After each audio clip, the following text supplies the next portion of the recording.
A national campaign this week hits especially close to home. It's Hazing Prevention Awareness Week.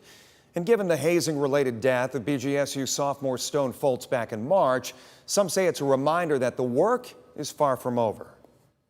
Collin Wiant and Stone Foltz both died as a result of college campus hazing here in Ohio.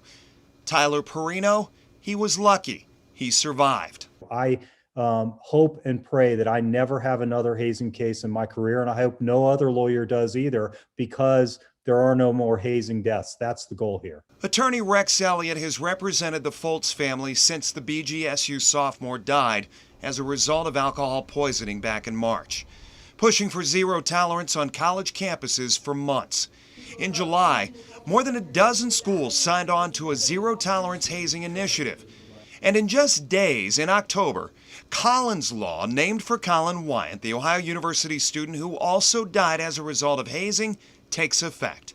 That means hazing violations will be elevated to second-degree misdemeanors, and hazing involving forced consumption of drugs or alcohol that seriously harms someone would be a third-degree felony punishable with possible prison time. The Fultz family, the Wiant family, the Perino family, they have been all over the place. They've been at college campuses around the state of Ohio, as have I, to explain to these kids the cases of Stone, Collin, and Tyler, and what the consequences will be for hazing in the future. My hope is that people are listening. I will tell you, Jeff, in my speeches to these college campuses, I don't have 18 to 22-year-olds on their phones, yawning, falling asleep. They are intently listening to me, and hopefully it's having an impact. Elliott wants Ohio to be a bellwether for safe college campuses across the country, stressing zero tolerance to hazing.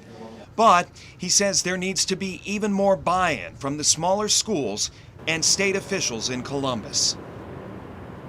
Speaking of, last week we sat down with Lieutenant Governor John Husted and asked him about the state's role in pushing for zero tolerance on all college campuses. Here's what he had to say. Absolutely. There are continuing to be ongoing talks about how the state can play a more important role in supporting the universities to end hazing incidents on our campuses. And if you want to learn more about this week's effort to bring awareness to hazing prevention, we have posted a link on our website with more information.